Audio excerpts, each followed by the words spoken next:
Assalamualaikum warahmatullahi wabarakatuh. Bismillahirrahmanirrahim. Alhamdulillahi rabbil alamin.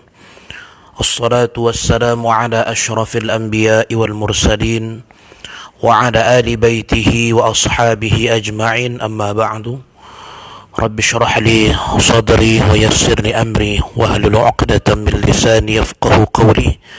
Rabbana zidna ilma warzuqna fahma wa amalan salihah.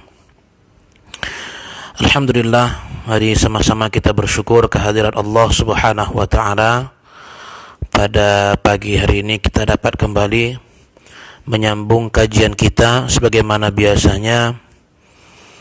Dan hari ini pertemuan yang ke-6 atau kajian yang ke-6. Kita membahas tentang fikih puasa dengan membaca kitab Al-Mu'tamad fil Fiqh Syafi'i yang ditulis oleh Syekh Muhammad Az-Zuhaili hafizahullah ta'ala. Tidak lupa mari kita bersalawat kepada baginda Rasulullah sallallahu alaihi wasallam. Allahumma salli wa sallim ala sayyidina Muhammad wa ala ali sayyidina Muhammad. Mudah-mudahan dengan memperbanyak salawat kepada baginda Rasulullah sallallahu alaihi wasallam, kita semua diberikan oleh Allah ketenangan batin, ketenangan jasmani, ketenangan dalam hidup, baik di dunia terlebih lagi di akhirat. Amin ya rabbal alamin. Sebelumnya saya mohon maaf, sudah 3 hari atau 3 kali pertemuan saya tidak bisa live. Beberapa sahabat juga mempertanyakan, mengirim WA ke saya, apa nih ceritanya udah 3 hari nggak live ini? Saya bilang mohon maaf, ini handphone saya kebetulan sudah tua ini. Biasalah kalau handphonenya sudah tua banyak merajuknya. Kadang-kadang kalau sudah merajuk payah dipujuk. Tapi alhamdulillah hari ini bisa kita laksanakan lagi kajian kita sebagaimana biasanya. Mudah-mudahan di pertengahan video nanti tidak ada kendala, karena saya sudah coba cek berkali-kali handphone saya. Mudah-mudahan tidak ada kendala, insyaallah sampai nanti akhir pertemuan. Karena banyak memberikan masukan, Ustaz, kalau hanya dipadakan sampai tanggal 30, otomatis kajian kita ini nanggungnya cuma sampai syarat wajib puasa. Gimana kalau kita teruskan sedikit begitu? Saya tanya sampai bab apa? Paling tidak sampai selesai nanti syarat sah puasa, atau minimal masuk pada rukun, atau bisa lompat pada hal-hal yang dapat membatalkan puasa. InsyaAllah kita lihat nanti bagaimana kondisi dan keadaannya.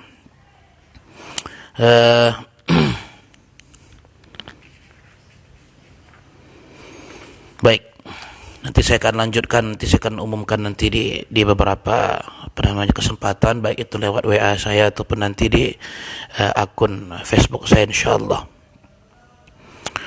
Baik, lanjutan kajian kita pada pagi hari ini itu halaman 170.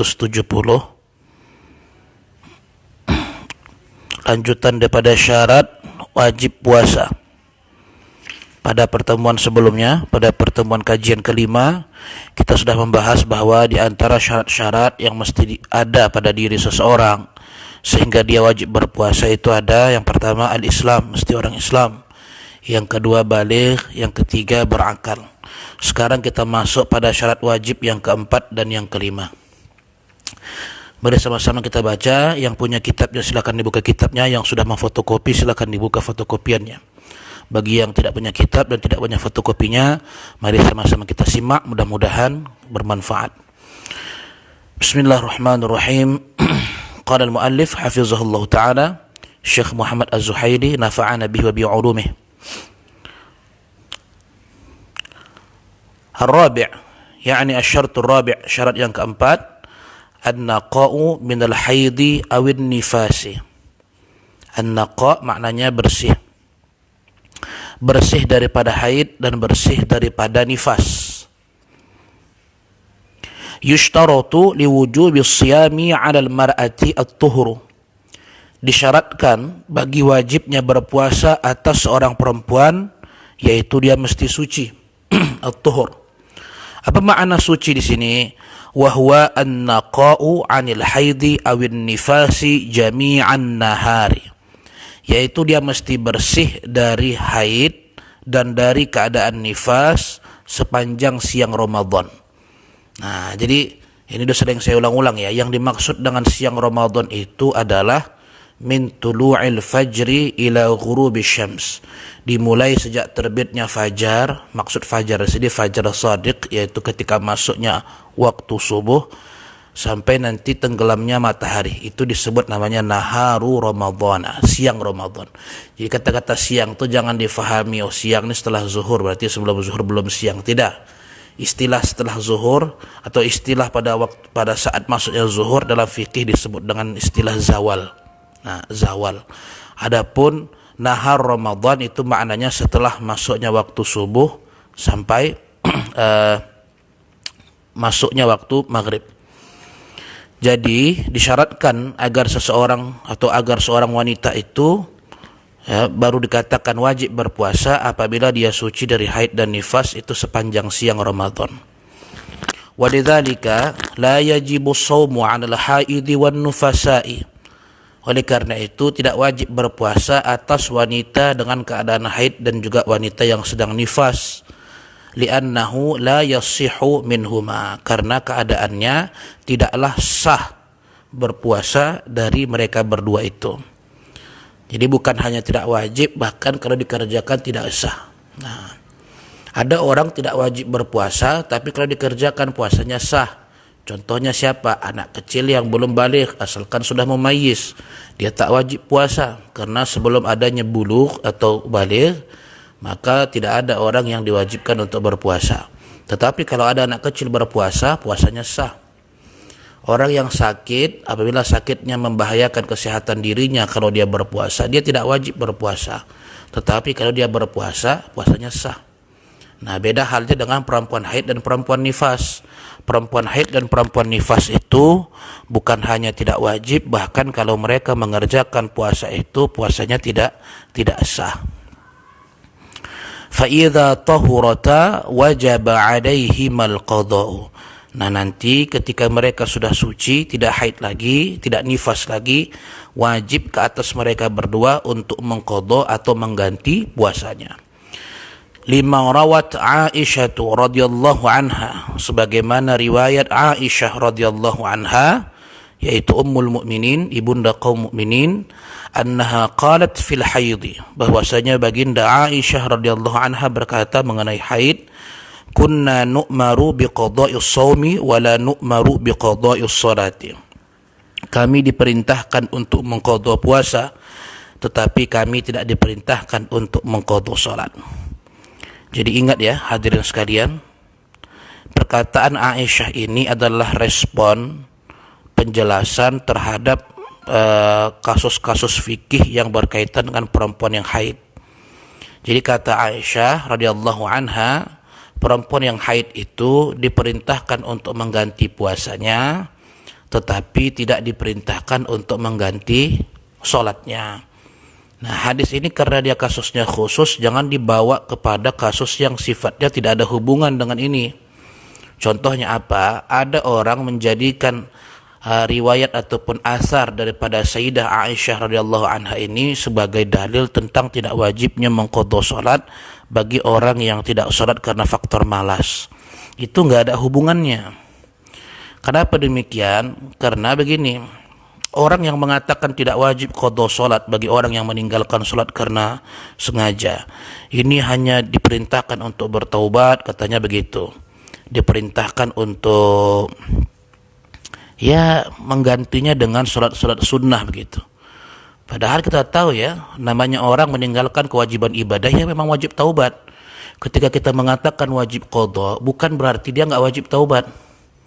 Karena untuk menghapus dosanya itu dengan taubatnya. Sedangkan qadha itu karena dia mesti menyusul. Menyusul maknanya karena kemarin ada yang tertinggal dari salatnya, maka dia mesti menyusul. Dan ini pendapat 4 mazhab sekaligus. Mazhab Hanafi, Maliki, Syafi'i, Hambali mengatakan apabila ada orang meninggalkan salat karena malas, maka dia tetap wajib mengqadha. Nah, nggak bisa dikiaskan dengan hadis ini. Kenapa? Karena ini hal yang berbeda. Ini cerita tentang perempuan haid. Nah, kecuali kalau ada bapak-bapak yang haid kayak perempuannya, lain cerita mungkin. Tapi mana ada bapak-bapak haid, mana ada laki-laki haid, mana ada mahasiswa pria yang haid. Jadi kalau ada orang meninggalkan sholat dengan sengaja, dia tetap wajib mengqadanya. Berdasarkan qiyas aulawi terhadap hadis Nabi sallallahu alaihi wasallam yang masih ada kaitannya dengan mengqadha salat. Apa itu? Idza nama ahadukum aw nasiyaha falyusalliha idza dzakaraha. Apabila salah seorang di antara kalian tertidur atau terlupa sehingga dia belum melaksanakan salat, maka hendaklah dia melaksanakan salat tersebut tatkala dia terbangun atau tatkala dia teringat. Ini namanya qadha. Karena qadha itu sebagaimana kata Syekh Muhammad Az-Zuhaili pada kajian kita sebelumnya, yaitu mengerjakan suatu perbuatan di luar daripada waktu yang semestinya. Nah, lalu orang yang mengatakan tidak wajib qadha salat membantah, ini kan tentang orang yang meninggalkan salat karena tidak sengaja. Nah, orang ketiduran namanya orang terlupa, ya kan bukan atas kesengajaan dia, makanya dia mengqadha. Hadis itu bukan menjelaskan tentang orang yang meninggalkan salat karena sengaja. Nah, dijawab oleh para ulama, berdasarkan hadis ini fahamlah kita bahwa titik poinnya bukan karena tertidur atau bukan karena terlupa. Karena alasan orang tidak salat itu ya ada saja. Misalnya bukan karena terlupa, tapi karena kantornya nggak mengizinkan dia sholat, sedangkan dia butuh pekerjaan. Kalau dia resign dari kantor itu misalnya, dia susah mencari pekerjaan yang baru. Macam-macam. Jadi kalau alasannya bisa saja diurut 1, 2, 3, 4, 5, 6. Hadis ini tidak membatasi alasan, dia memberikan contoh saja. Nah, jadi dari sisi mana orang yang sengaja meninggalkan sholat tetap wajib mengqadha? Dari sisi kesengajaan dia meninggalkan sholat itu, hadis Rasulullah yang mengatakan idza nama ahadukum aw nasiha, apabila salah seorang di antara kamu tertidur atau terlupa sampai dia meninggalkan sholat, hendaklah dia mengqadhanya ketika dia teringat. Kata para ulama, ini adalah keadaan orang yang tidak sengaja meninggalkan sholat. Nah, kalau tidak sengaja saja meninggalkan sholat tetap wajib diqadha, bagaimana pula lagi orang yang sengaja? Tentulah lebih wajib lagi. Itu kalau kita analogikan, kita misalnya pergi ke mall atau pergi ke supermarket atau swalayan gitu. Kita sedang berjalan tanpa secara sadar, ya nggak sengaja, mungkin karena nengok barang kanan kiri, tangan kita tersenggol dengan kaca atau ada piring kaca di etalase itu. Bam, jatuh, pecahlah kacanya. Datanglah karyawan dari swalayan itu. Ah, maaf Pak, katanya, karena Bapak sudah memecahkan kaca, maka Bapak wajib mengganti. Lalu kita bilang, saya kan nggak sengaja. Maaf Pak, begitulah peraturannya. Nah, lalu besok kita datang lagi, semalam kan nggak sengaja tuh. Sekarang sengaja, kita ambil kacanya, kita banting di situ. Datanglah karyawannya, Pak, mohon maaf Pak, Bapak wajib mengganti nih karena Bapak memecahkan kaca ini. Lalu kita jawab, saya kan sengaja, semalam saya kena karena nggak sengaja, sekarang saya sengaja, harusnya nggak kena tuh. Ini logika tidak benar. Kenapa? Pasti karena akan mengatakan, sedangkan Bapak semalam saja tidak sengaja memecahkan kaca itu, Bapak wajib mengganti kaca itu. Apalagi kalau Bapak memecahkan dengan sengaja, jangan-jangan double, 2 kali lipat, jangan-jangan bisa dipenjara Bapak. Kenapa? Karena membuat kerusakan pada ketertiban umum, mengganggu ketertiban umum.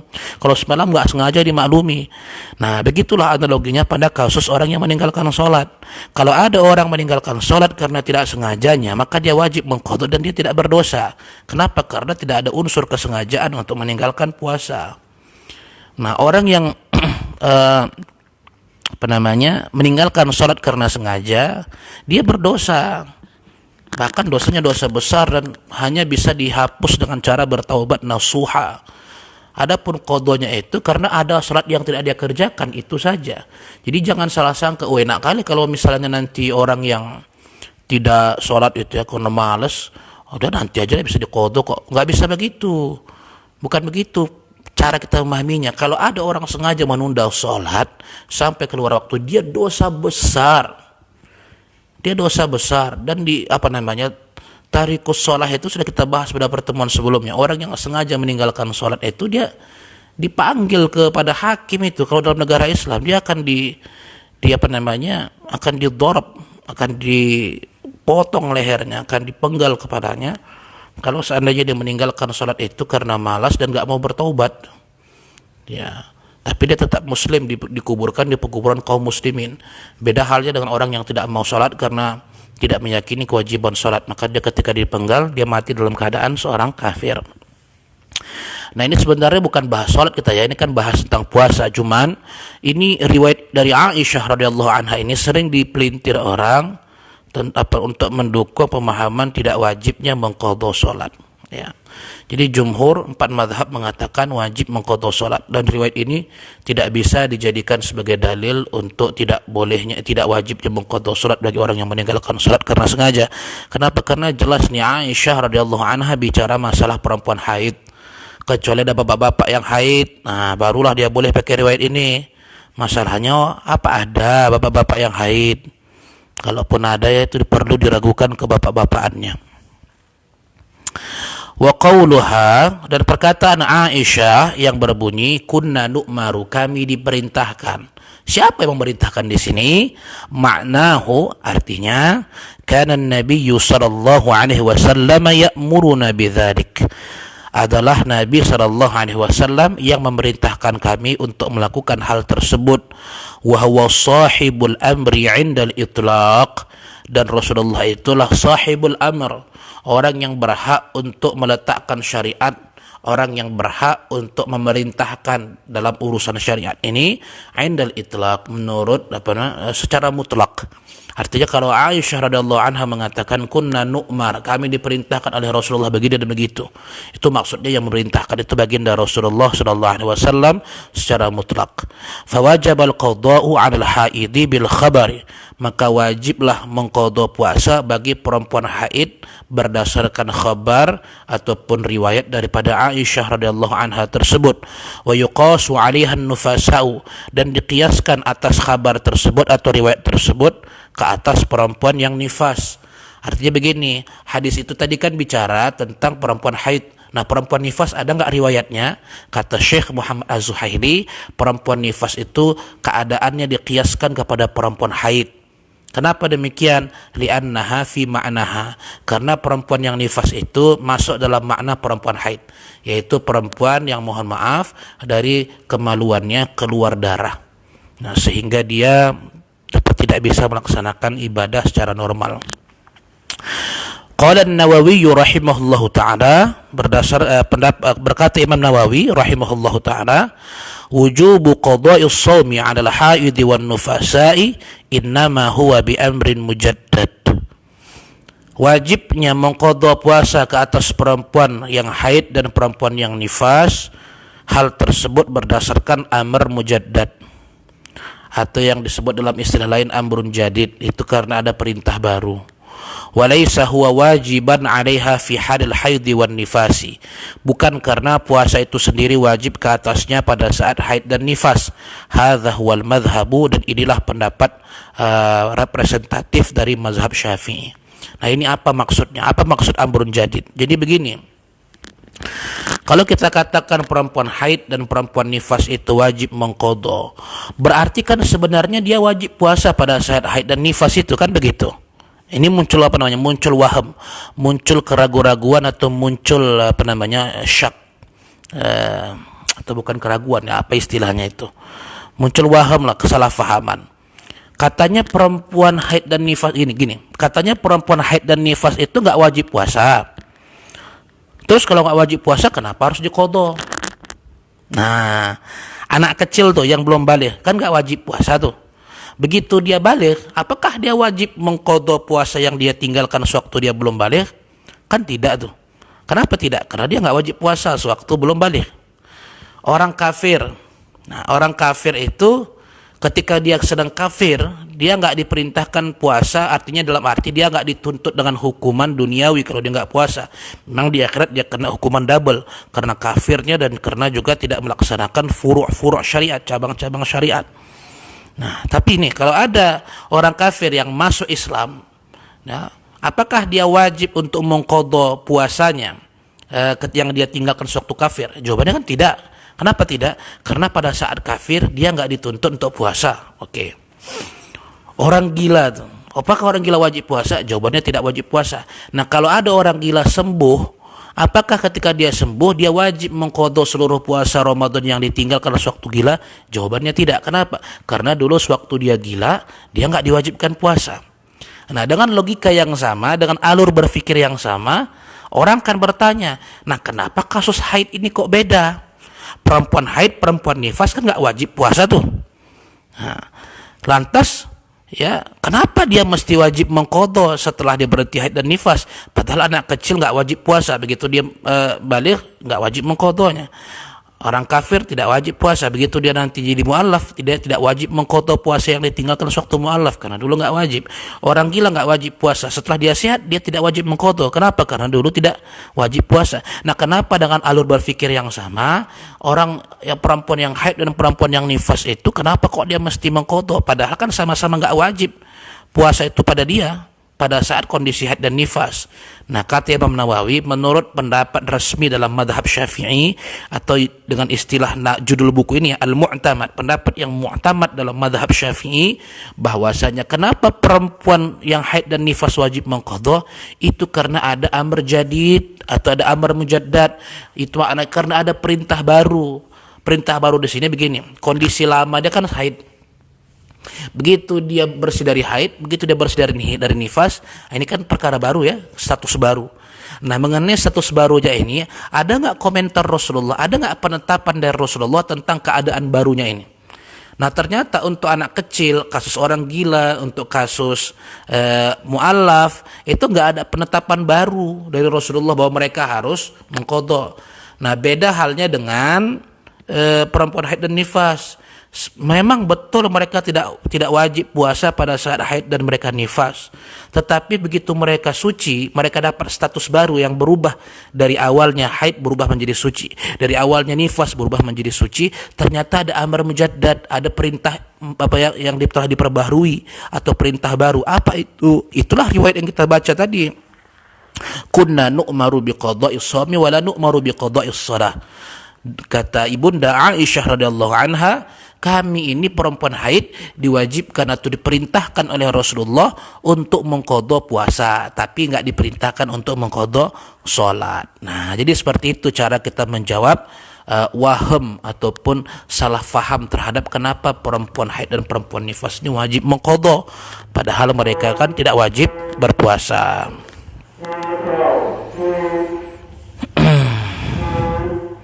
Ini ada suara ribut dari masjid ngecek soundnya. Mohon maaf ya kalau terganggu. Wa idza tahuratil haid aw an-nufasa'u fi athna'in nahari ustuhibba laha an tumsika baqiyatan nahari li hurmatil waqti wa la yajibu dzalika. Apabila seorang perempuan haid atau seorang perempuan yang sedang nifas suci, nah berhenti haidnya, berhenti darah nifasnya pada pertengahan siang Ramadan, misalnya seperti ini nih, dari awal Ramadan dia sedang haid dan sedang nifas, nah jam segini nih dalam kondisi seperti ini dia berhenti darahnya. Nah, apa yang harus dia lakukan? Ustuhibbalaha, disunnahkan baginya untuk imsak pada sisa siang Ramadan. Misalnya jam segini, jam berapa nih? Jam buatlah jam 9 kurang. Berhenti darah haidnya, berhentilah nifasnya, udah bersih gitu. Maka dari jam 9 ini sampai nanti menjelang berbuka puasa disunnahkan, garis bawah ya, disunnahkan bagi mereka berdua untuk imsak, untuk tidak makan, tidak minum, tidak berjima sampai nanti berbuka puasa. Kenapa? Li hurmatil waqti, untuk menghormati Ramadan itu sendiri, untuk menjaga kemuliaan bulan Ramadan itu sendiri. Tetapi wala yajibu dzalika, tetapi imsaknya itu hukumnya sunnah, tidak wajib. Artinya kalau dia nanti makan, dia minum, dia enggak berdosa. Ya, cuman sebagusnya jangan makan, jangan minum. Dan kalau nanti dia berjima misalnya, tapi dengan suaminya ya, dia tidak kena kewajiban mengqadha. Tapi suaminya kena juga karena suaminya puasa, suaminya mana haid mana nifas. Tetap kena suaminya, kena kafarat 2 bulan, tahankan. Wa yahrumu 'alal haidhi awin nufasa'i as-siyamu, wa haram hukumnya bagi perempuan haid dan perempuan nifas untuk berpuasa. Bukan cuma tidak sah, bahkan haram berpuasa bagi mereka. Wa yahrumu 'alaiha al-imsaku bi niyyati shaum, dan haram bagi dia imsak dengan niat puasa. Nah, haram bagi perempuan haid dan nifas itu imsak kan, imsak dengan niat puasa. Karena dia nggak boleh beribadah puasa pada saat itu, apapun ceritanya. Nah, bahkan sekedar imsak saja dengan niat puasa, dia nggak makan, nggak minum tuh. Kenapa kau nggak makan? Kenapa nggak minum? Kau kan haid, makan sajalah. Aku puasa. Nah, ini haram. Wala yanaqidu, dan tidak sah. Walau amsakat la bi niyyati shaumi lam ta'tham. Tetapi kalau dia imsak, tidak makan, tidak minum, tidak apa namanya? Tidak melakukan hal-hal yang membatalkan puasa, bukan karena berniat puasa, dia tidak berdosa. Kenapa nggak makan, Kak? Tapi Kakak haid. Aku memang mau diet, aku kata, itu lain cerita, tidak berdosa. Tapi kenapa kakak kau nggak puasa, Kak? Kakak kan sedang haid. Kenapa kakak kau nggak makan? Kan sekarang sedang kondisi haid. Ya biarlah aku imsak sajalah, niat puasa Ramadan saja. Nah, mudah-mudahan dapat pahala. Enggak, bukan pahala dia dapatkan dia, tetapi dosa. Baik, selesai sudah syarat keempat. Sekarang kita masuk pada syarat yang kelima. Syarat yang kelima, al-qudratu 'ala siyami. Nah, siapa yang wajib berpuasa? Yaitu orang yang memiliki kemampuan untuk berpuasa, punya qudrah, punya kemampuan untuk puasa. Kalau tidak punya kemampuan untuk puasa gimana? Maka kita baca, idza kana syakhsu 'ajizan 'anis siyami fala yajibu shaumu 'alaihi. Apabila seseorang itu lemah, tidak mampu melaksanakan puasa, maka tidak wajib berpuasa ke atasnya. Contohnya siapa? Kasyaikhil kabir alladzi la yutiqu. Contohnya orang yang sudah tua renta, yang tidak punya kemampuan untuk melakukan puasa. Ya, orang tua renta itu makin hari makin tua. Nggak ada orang tua renta makin hari makin muda, tuh nggak ada. Maka kalau ada orang sudah sampai kondisi renta, tak sanggup lagi berpuasa, umurnya sudah juga sudah sangat tua, maka ini sampai nanti beliau kembali ke pangkuan Allah, ini orang seperti ini tidak wajib puasa. Karena namanya renta itu semakin hari semakin bertambah. Beda sama sakit itu umumnya sekali kena sakit, besok-besok bisa cepat sembuh, lama-lama bisa berangsur sembuh. Nah, kalau orang tua renta ini memang susah, memang tak bisa lagi sembuh karena semakin hari semakin renta. Jadi orang tua yang renta itu boleh tidak puasa. Au talhaquhu masyaqqatun, atau ada orang yang ditimpa kesulitan yang besar untuk puasa. Misalnya siapa? Musafir. Dia mau pulang tuh dari Medan ke Padang. Karena nggak dikasih mudik, maka dia naik kereta tuh nyari-nyari jalan-jalan hutan-hutan gitu kan, biasanya sampai 24 jam gitu. Ini sampainya mungkin 3 hari 3 malam. Tadi hutan mana dia menginap karena dilarang mudik, iya kan? Nah, itu capek dan lelah itu, misalnya seperti itu. Au maridun la yurja bur'uhu, atau orang sakit yang tidak lagi diharapkan kesembuhannya. Sakit yang secara medis ini memang susah sembuh, atau sakit yang sifatnya itu menyebabkan gak bisa puasa dalam jangka waktu yang panjang, bahkan gak ada harapan sembuh secara medis. Kita gak bicara takdir Allah nih. Kalau takdir Allah atau orang besok udah ada parah kalau mati pun hari ini, besok bisa sehat lagi dia. Orang yang sehat betul hari ini, besok bisa pindah mati dia. Ini kalau sudah cerita takdir Allah. Tapi cerita secara fikih, cerita syariat, kita cerita waqi', realita. Ya, cerita realita.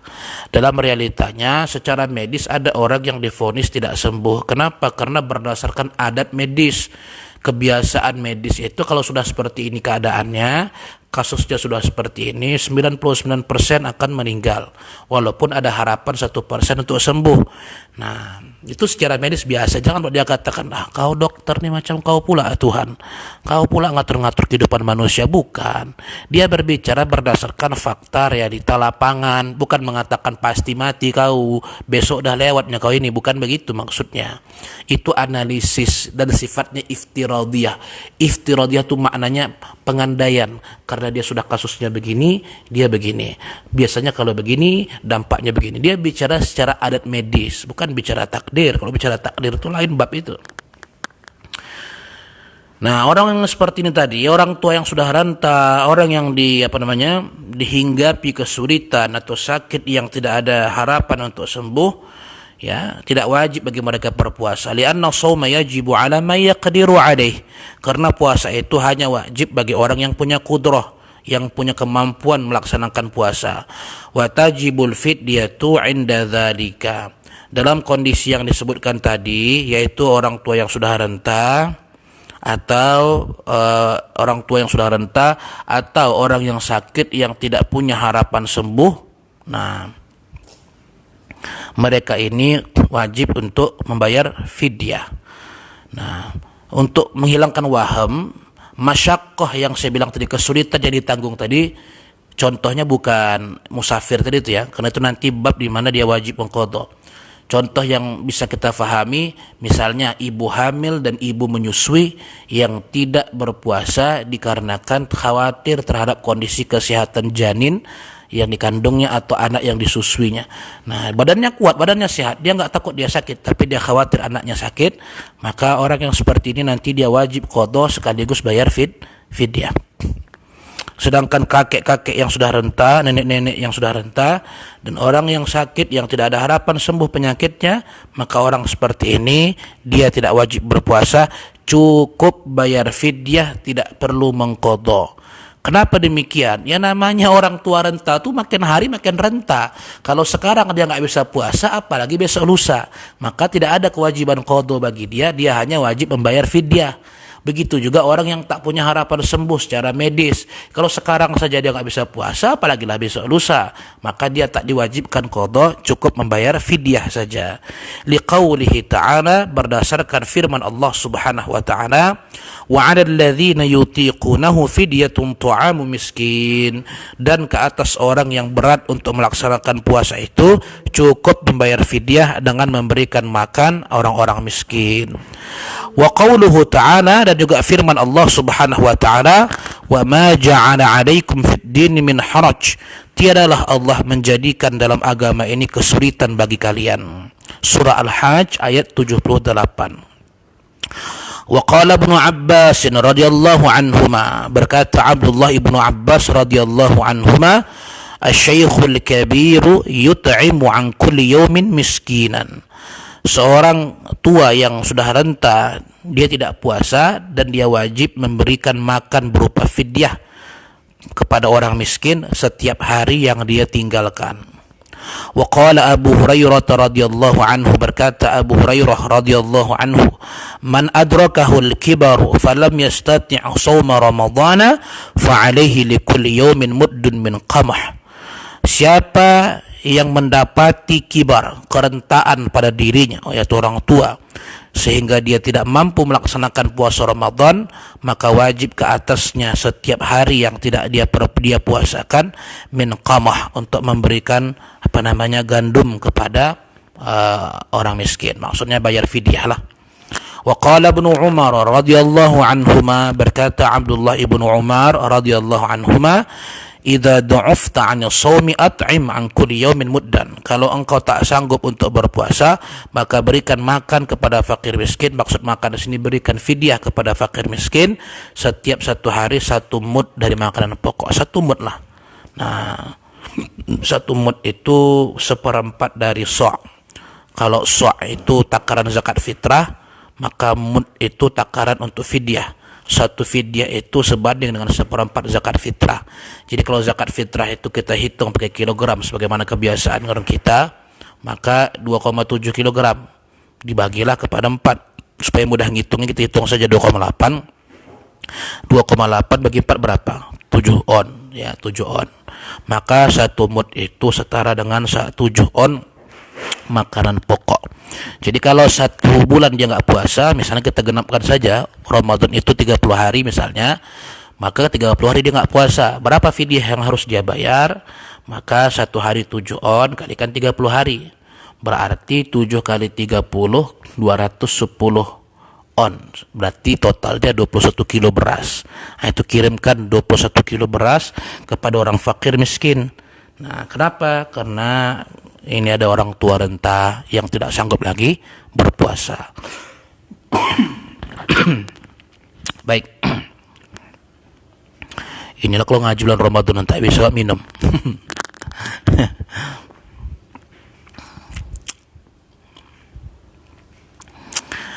Nah, kemudian berdasarkan athar, walamma du'ufa Anas radhiyallahu anhu, ketika Anas bin Malik sudah lemah, ya, tidak lagi sanggup anis saumi aman untuk berpuasa selama setahun, maksudnya pada satu tahun itu dia nggak sanggup pergi puasa karena dirinya sudah tua.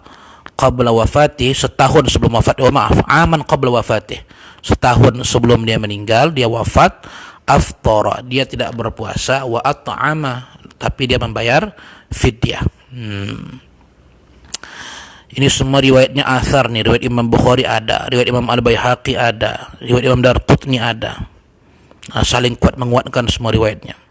Wa idza lam yaqdir asy-syakhsu 'ala as-shaumi li maradin yukhafu ziyadatuhu walakinnahu yarju bur'ahu. Nah, apabila ada seseorang tidak sanggup berpuasa karena ada penyakit yang dia khawatirkan, itu penyakit itu semakin bertambah apabila dia berpuasa, walakinnahu yarju bur'ahu, tapi dia mengharapkan kesembuhannya, artinya secara medis itu bisa sembuh. Lam yajib alaihi shaum, dia tak wajib berpuasa. Fa idza bari'a, apabila dia sudah sembuh nantinya, sudah lepas dari penyakit, wajib alaihi alqada'u, wajib ke atasnya untuk mengqada puasa. Liqaulihi azza wa jalla, berdasarkan firman Allah Subhanahu wa taala, faman kana minkum maridan aw ala safarin fa'iddatun min ayyamin ukhra.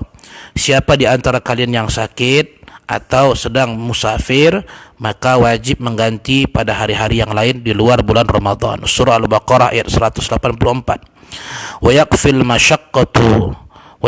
masyaqqatu zahiratu bisawmi ma'al maradi.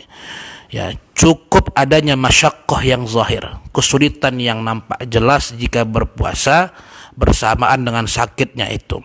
Artinya, Ustadz, bolehkah saya ini tidak puasa? Kenapa?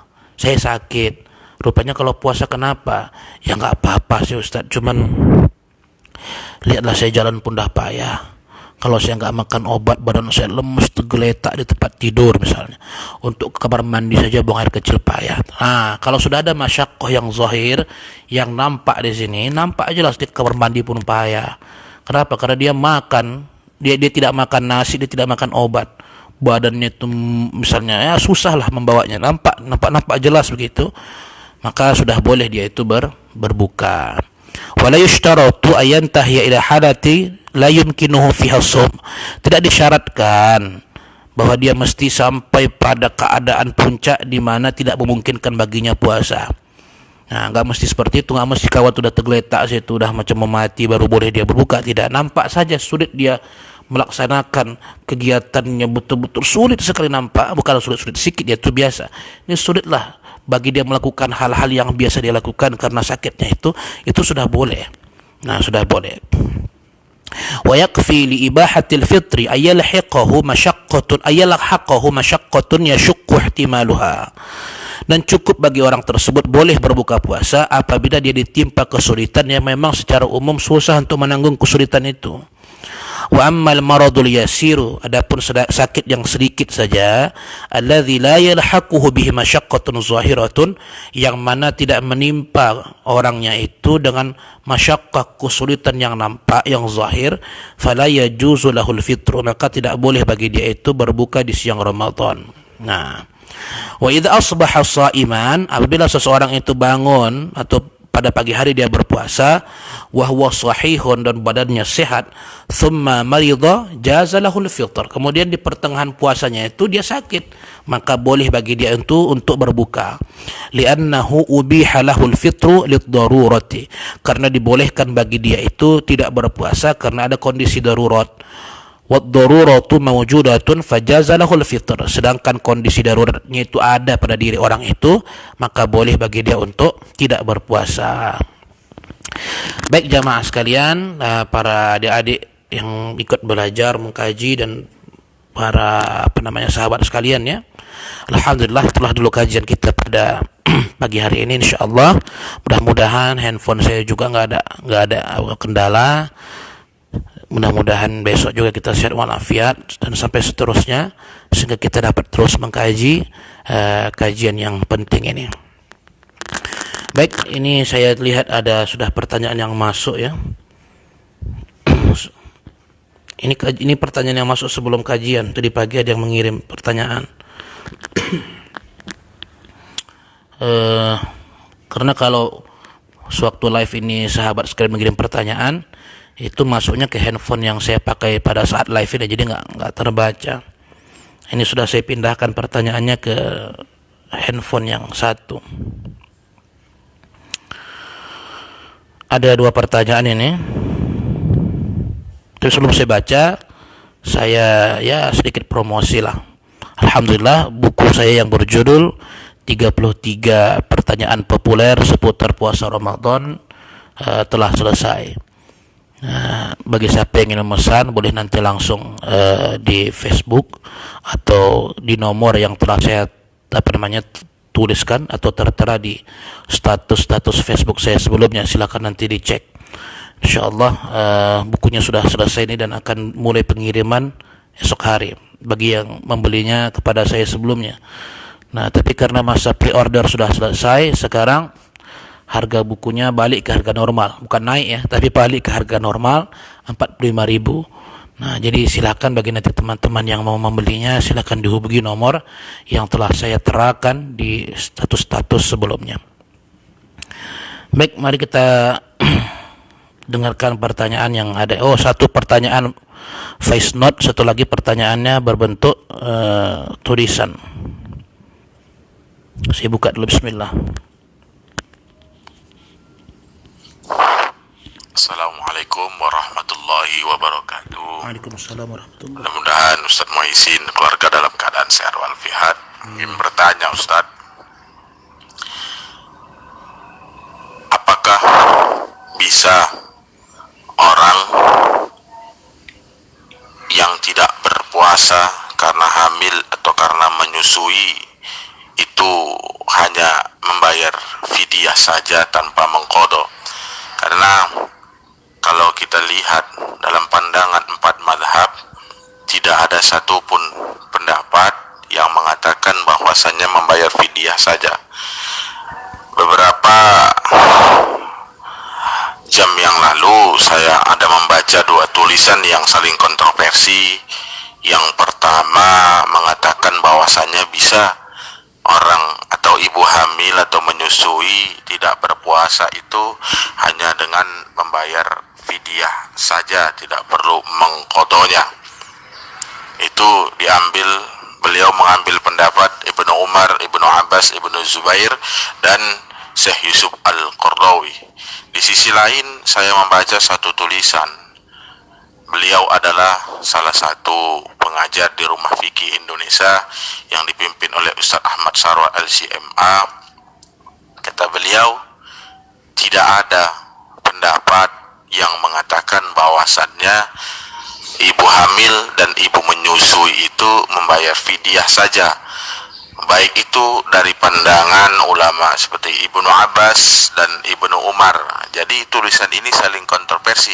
Satu mengatakan pendapat Ibnu Abbas dan Ibnu Umar boleh membayar fidyah, di satu lain sisi tulisan ini dia tidak boleh membayar fidyah saja. Ini pendapat Ibnu Umar dan Ibnu Abbas dengan 2 ulama yang sama tetapi mengeluarkan istinbat hukum yang berbeda. Mungkin Ustaz dapat menjelaskan demikian. Assalamualaikum warahmatullahi wabarakatuh. Waalaikumsalam warahmatullahi wabarakatuh. Baik, mengenai ibu hamil dan ibu menyusui.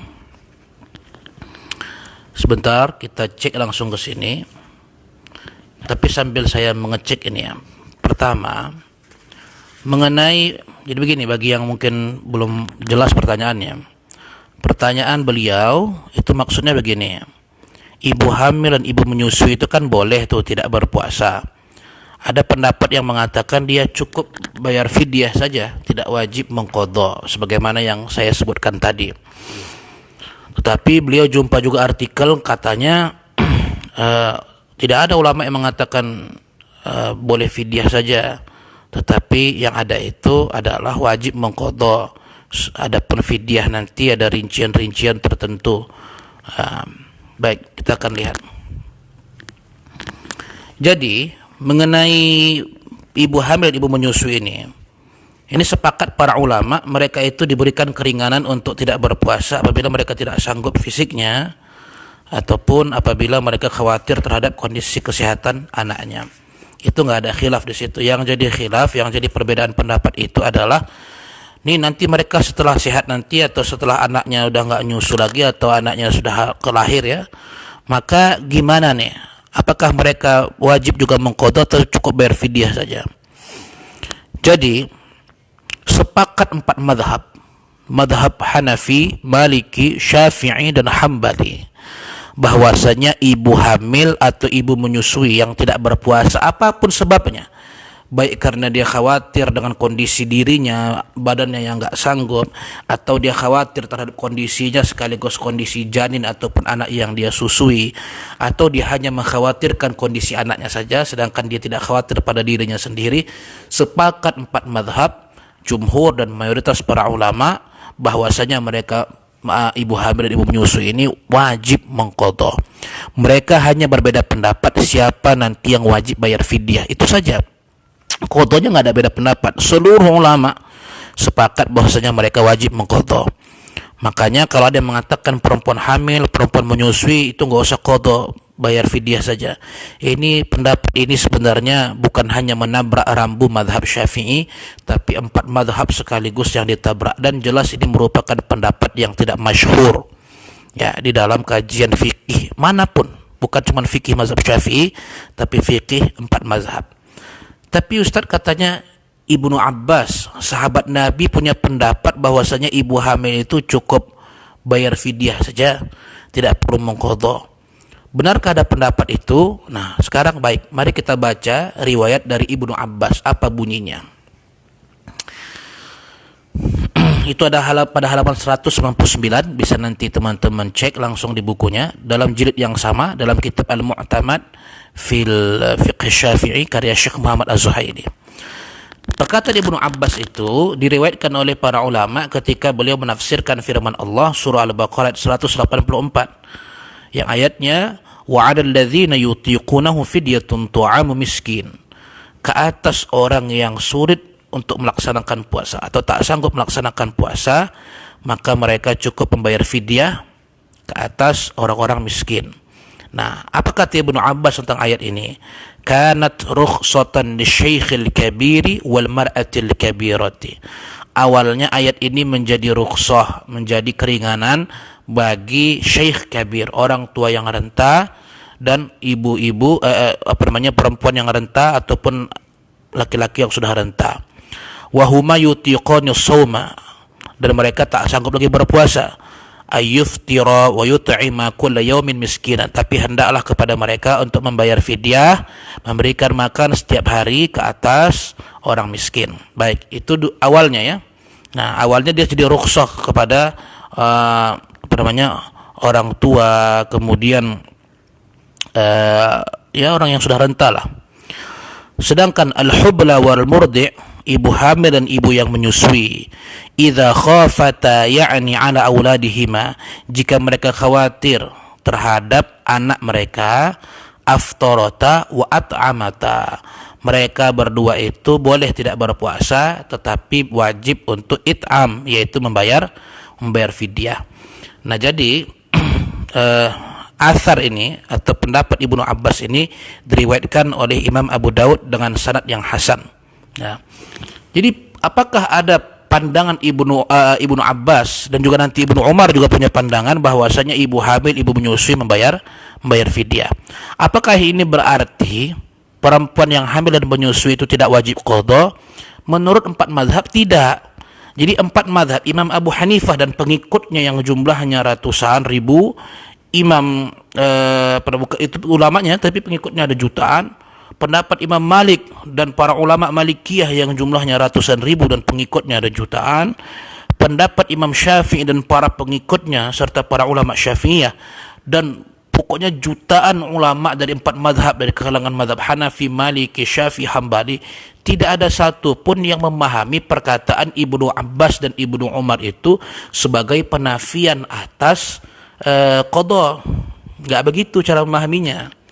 Nah, tetapi 4 madhab ya dan ulama-ulama yang kredibel memahami bahwasanya perkataan Ibnu Abbas dan Ibnu Umar ini sebagai isbatul fidyah lil hubla wal muradi, penetapan adanya fidyah bagi ibu hamil dan ibu menyusui apabila mereka khawatir terhadap kondisi anak yang mereka susukan atau janin yang ada dalam kandungan mereka.